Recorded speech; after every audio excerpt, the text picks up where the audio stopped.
Hey guys, welcome back to the AR YouTube channel.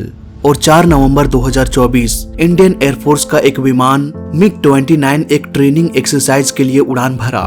कुछ देर बाद आगरा के आसपास अचानक से ये प्लेन उड़ना ही बंद कर दिया। इसके बाद गोल गोल घूमते हुए नीचे की ओर गिरने लगा। इस दृश्य को देखकर बहुत से लोग क्रैश लोकेशन की ओर भागने लगे।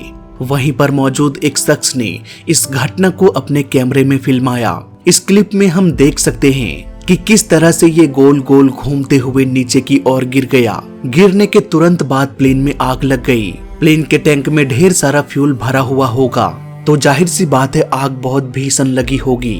अच्छी बात यह है कि जो पायलट थे उन्होंने क्रैश के पहले अपना सीट इजेक्ट करके सुरक्षित बाहर निकल गए और क्रैश लोकेशन से कुछ मीटर की दूरी पर पैराशूट की मदद से सुरक्षित लैंड कर गए।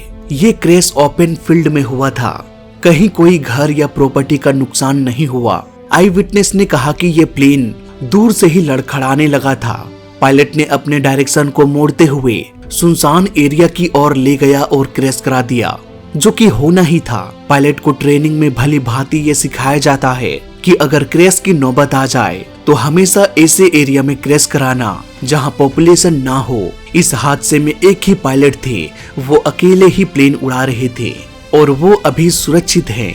वहीं बात करें प्लेन की तो ये पूरी तरह से बर्बाद हो चुका है। नाउ बात करते हैं उस वीडियो क्लिप की जिसे किसी ने अपने कैमरे में रिकॉर्ड किया। यहाँ पर हम देख सकते हैं ये प्लेन गोल गोल घूमने लग रहा है। वहीं पर हम ये भी देख सकते हैं कि इसमें फॉरवर्ड मोशन बिल्कुल भी नहीं है, ये सीधे वर्टिकली नीचे की ओर गिर रहा है।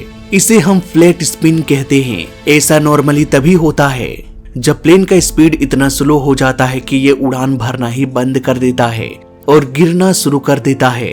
इस तरह की फ्लैट स्पिन या वर्टिकली प्लेन का नीचे गिरना बहुत ही रेयर है। नॉर्मली प्लेन्स ऐसे क्रैश नहीं होता जब तक कि उसे इस तरह से गिराया ना जाए। मे बी यहाँ पर जो पायलट थे उन्होंने किसी तरह का टेक्निकल फेलियर को फेस किया होगा। उन्हें पता चल गया होगा कि प्लेन क्रैश हो जाएगा, इसलिए उन्होंने इंजन को बंद किया होगा ताकि प्लेन का स्पीड कम से कम रखा जाए। ऐसा करने से फायदा ये होता है कि प्लेन अधिक दूरी पर जाकर क्रैश नहीं होगा, सिटी की ओर जाएगा नहीं और यहीं किसी खुले मैदान में क्रैश हो जाएगा। अब यहाँ पर क्या टेक्निकल खराबी हुई होगी ये तो जांच के बाद ही पता चलेगा। हालांकि ऐसे टेक्निकल डिटेल्स को पब्लिक नहीं की जाती, मे बी नेशनल सेफ्टी की वजह से। इट मीन्स ये पब्लिक को पता नहीं चल पाएगा कि असल में इस प्लेन के साथ क्या हुआ था। खैर, इस क्लिप में अगर हम ध्यान से देखें तो हमें एक और घटना की याद आ जाएगी जो आज से करीब 3 महीने पहले 9 अगस्त 2024 को ब्राजील में हुआ था। वियो पास फ्लाइट 2283 जो कि ATR-72 मॉडल का प्लेन है। ये प्लेन भी ठीक वैसे ही गोल गोल घूमते हुए ऑलमोस्ट 17,000 फीट के एल्टीट्यूड से नीचे गिरने लगा और धरती से टकरा गया। उस वक्त भी मैंने ये कहा था कि प्लेन का इस तरह से क्रैश होना बहुत ही रेयर है।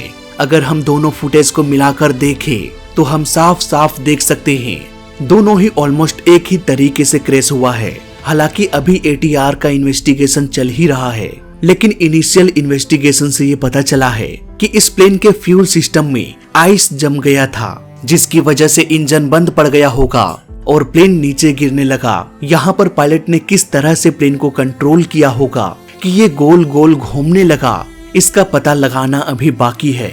इस हादसे में 62 लोगों की मौत हो गई थी। खैर, बात करें MiG-29 की तो पायलट ने काफी सूझबूझ दिखाया और हादसे में किसी की भी जान नहीं गई। इस घटना के अलावा भी एक और MiG-29 क्रैश हुआ था 2 सितंबर 2024 को बरमार राजस्थान में। वहीं 4 जून को भी सुखोई 30 फाइटर जेट क्रैश हो गया महाराष्ट्र के नासिक डिस्ट्रिक्ट में। इन सभी क्रैश में पायलट ने अपने सीट को इजेक्ट करके सुरक्षित बाहर निकल गए। पर एक सवाल मन में जरूर आता है कि आखिर कब तक ऐसे ही हमारे जवान अपनी जान की बाजी लगाते रहेंगे टेक्निकल फेलियर की वजह से।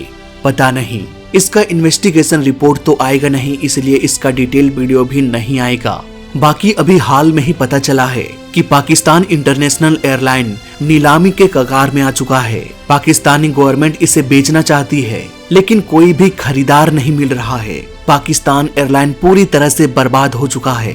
इसकी बर्बादी की कहानी हम जानेंगे अगले वीडियो में। फिलहाल इस वीडियो में अभी तक के लिए बस इतना ही। जय हिंद, वंदे मातरम।